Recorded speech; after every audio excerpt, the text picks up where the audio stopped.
ఎప్పటికీ అప్పుడు తాజా వార్తలు అందిస్తున్న ఎస్వీఆర్ న్యూస్ కి స్వాగతం.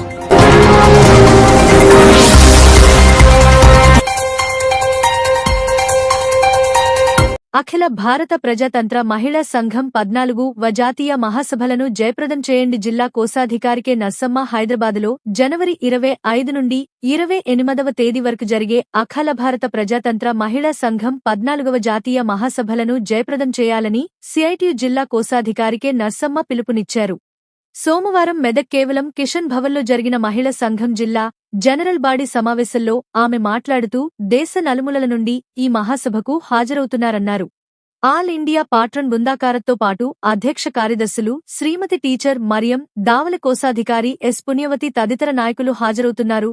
జాతీయ సంఘమైన అఖిల భారత మహిళా సంఘం ఆధ్వర్యంలో పోరాడి మహిళల సమాన హక్కులు, విద్య, బాల్య వివాహాల నిషేధం, ఆస్తి హక్కు చట్టం, వరకట్న వేధింపుల నిరోధానికి ఐపీసీ 498 సెక్షన్, కేంద్ర రాష్ట్ర మహిళా కమిషన్లు, గృహహింస నిరోధక చట్టం, పని ప్రదేశాల్లో లైంగిక వేధింపుల నిరోధక చట్టం, స్థానిక సంస్థల్లో 50% రిజర్వేషన్లు తదితరాల కోసం మాత్రమే పోరాటాలు చేసి సాధించుకుందన్నారు.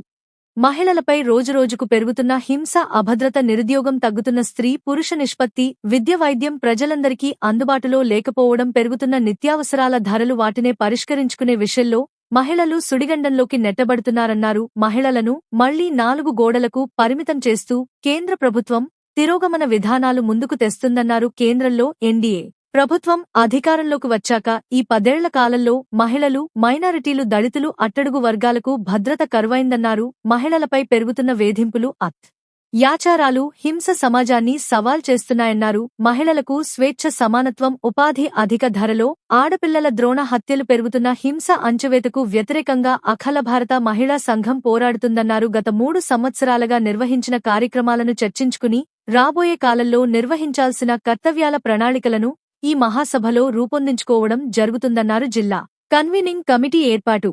మెదక్ జిల్లా మహిళా సంఘం కన్వీనింగ్ కమిటీని ఏర్పాటు చేసుకోవడం జరిగింది. జిల్లా కన్వీనర్గా బి. నాగమణిని ఎన్నుకోవడం జరిగింది. ఈ కార్యక్రమంలో సావిత్రి, లక్ష్మి, యశోద, కవిత, శ్రీదేవి, బాలమణి, సిద్ధమ, నరసమ్మ తదితరులు పాల్గొన్నారు. అన్ని జిల్లాలలో కూడా ఈరోజు ఇట్లాంటి సభలు పెట్టుకుంటున్నాం. 3 సంఘాల ఆధ్వర్యంలో, కార్మిక సంఘము, వ్యవసాయ కార్మిక సంఘము, రైతు సంఘం. ఈ కార్మిక సంఘాలు, వ్యవసాయ కార్మిక సంఘం, రైతు సంఘం ఎవరమైనప్పటికీ కూడా పనిచేస్తేనే ఫలితం తీసుకునే వాళ్ళం. అంటే శ్రమ చేసి సంపద సృష్టించే వాళ్ళం. మనం ఎక్కడో ఫ్యాన్ల కింద అక్కడిక్కడ కూర్చొని ఎవరినో మోసం చేసే వాళ్ళం కాదు, కష్టపడే వాళ్ళం. కష్టపడి ఫలితం తీసుకునేటువంటి వర్గం మనది. అందుకే మనల్ని శ్రామిక వర్గం అంటున్నాం. మన శ్రామిక వర్గానికి వాళ్ళ కష్టాలు పెరిగినాయి. ఇవి ఈరోజే పెరగలేదు. మనం జనవరి 19 ఇవాళ డేటు. ఈ జనవరి 19 నాడే సభలు ఎందుకు పెడుతున్నామంటే 44 సంవత్సరాల క్రితం 1982వ సంవత్సరము జనవరి 19వ తారీఖు నాడు మన భారతదేశంలో ఈ 3 సంఘాల ఆధ్వర్యంలో దేశవ్యాప్తమైనటువంటి పోరాటానికి పిలిపించాం. కార్మికులేమో సమ్మెకు పిలిపించారు. వ్యవసాయ కార్మికులు, రైతులు గ్రామీణ ప్రాంతంలో ఆందోళనకు పిలిపించారు. దేని గురించి అంటే కార్మికుల హక్కుల మీద ఆనాడున్నటువంటి ప్రభుత్వం దాడి చేస్తూ ఉంది.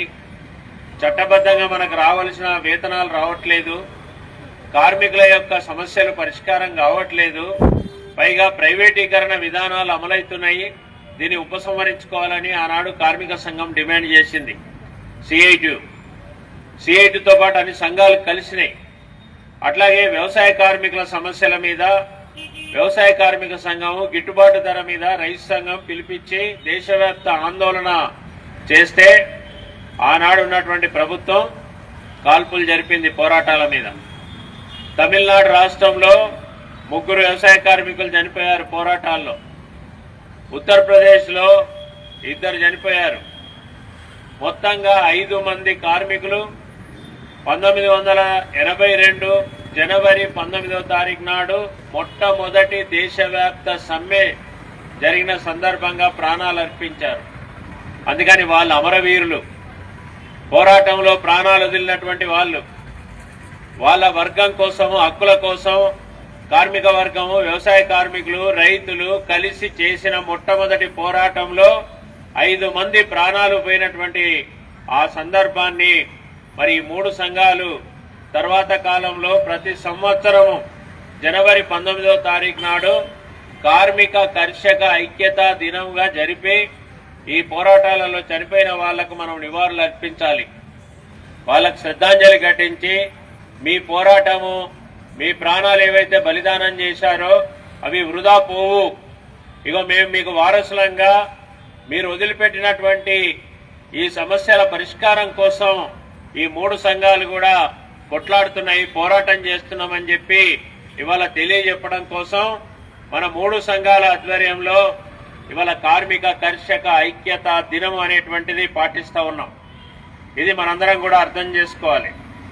మరి 44 సంవత్సరాల కిందనే సమస్యలుంటే కొట్లాట మొదలుపెట్టినాం, పోరాటం మొదలుపెట్టినాం. మరి ఆ 44 సంవత్సరాల కాలం నుంచి ఇప్పటిదాకా చూస్తే మన సమస్యలు తగ్గినాయా, పెరిగినాయా? అంటే మన కష్టాలు ఇంకా పెరుగుతున్నాయా, లేకపోతే ఈ పాలకులు మన కష్టాలను ఏమైనా తగ్గిస్తున్నారా? ఇది వల్ల మనం పరిశీలన చేయాలి. ఈ 44 సంవత్సరాలు ఇప్పుడు పోల్చుకొని చూస్తే మన పరిస్థితి ఎట్లుందంటే పెనం మీద నుంచి పొయ్యిలో పడ్డట్టుంది ఇప్పుడు ప్రస్తుతం మనందరి పరిస్థితి. ఆ పెనం మీద ఉంటేనే వేడి పుడుతుంది అని అనుకుంటే అక్కడి నుంచి తీసి పొయ్యిలేశారు ఇవాళ. అంటే మీరు సస్తే చావండి, బతికితే బతకండి అని చెప్పేసి ఇలా పాలకులు ఆలోచిస్తూ ఉన్నారు. ఓట్లు వేయించుకునేటప్పుడు చెప్పినటువంటి వాగ్దానాలు, ఓట్ల కోసం చెప్పినట్టు మాటలు ఇవాళ ఏవి కూడా అమలయ్యే పరిస్థితి లేదు. పైగా ఈ దేశంలో అధికారంలోకి వచ్చిన తర్వాత కేంద్రంలో ఉన్నటువంటి బీజేపీ సర్కారు, నరేంద్ర మోడీ ప్రధానమంత్రి, ఆయనకి ఇవాళ మనలాంటి పేదవాళ్ళు కనబడతలేరు. ఆయనకి ఎవరు కనబడుతున్నారంటే పెద్ద పెద్ద కోటీశ్వరులు, పెద్ద కార్పొరేట్ కంపెనీలు, ఆదానీలు, అంబానీలు, వీళ్ళే ఈ దేశాన్ని అభివృద్ధి చేస్తారు. ఈ కష్టజీవులు ఏం చేస్తారు?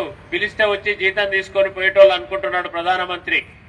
ఇవాళ మనం పని చేయకపోతే, పొలాలలో వంగబడి పని చేయకపోతే ధాన్యం పండుతుందా? కార్మికులు ఇవాళ మున్సిపల్ కార్మికుడు, గ్రామ పంచాయతీ కార్మికుడు, అమాలీ కార్మికుడి దగ్గర నుంచి ఫ్యాక్టరీ కార్మికుడు దాకా ఇవాళ ఆశా వర్కర్లు, అంగన్వాడీ వర్కర్లు, మన స్కీమ్ వర్కర్లు, మన మధ్యాహ్న భోజన కార్మికులు, మన గ్రామ పంచాయతీ వాళ్ళు మనం పనులు చేయకపోతే ఇవాళ ఈ దేశం ముందుకు పోతుందా? సమస్య పరిష్కారం అవుతుందా? ఒక్కసారి మనం ఆలోచన చేయాలి. కానీ ప్రధానమంత్రికి అర్థమైతలేదు. ప్రధానమంత్రి ఆ పెద్దోళ్ల కోసమే తన చేతిలోన్న అధికారాన్ని వాడుతూ ఉన్నాడు. ఇవాళ మనకేం చేస్తున్నాడు? ఉన్నదాన్ని పరిష్కారం చేయకపోతే పర్వాలేదు, కొత్త కష్టాలు తెచ్చిపెడుతున్నాడు. ఇప్పుడు మనకేదో ఉన్న బతుకు బతుకుతున్నామంటే ఆ బతుకు కూడా బతకనీయట్లేదు ఇవాళ. ఇది ఇవాళ మనందరం ఆలోచించుకోవాల్సిన సమస్య. ఇవాళ కార్మికులు ఉన్నారు, సంఘం పెట్టుకునే హక్కు.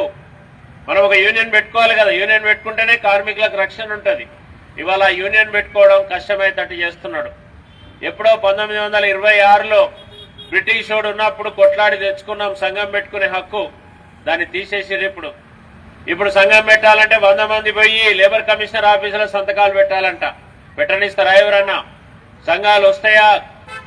ఇవాళ బయట వాళ్ళు సంఘాలలో పనిచేయొద్దు అంటున్నారు. మరి లోపల ఉన్న కార్మికులకు అన్ని తెలుస్తాయా? వాళ్ళకి రక్షణగా మనం నిలబడి కొట్లాడుతున్నాం కాబట్టి ఇవాళ వాళ్ళకి ధైర్యం వస్తున్నది.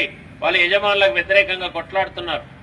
ఇవాళ కనీస వేతనం, ఒక మనిషి బతకడానికి 26,000 రూపాయల కనీస వేతనం ఉండాలని నిపుణుల కమిటీలు చెప్తున్నాయి.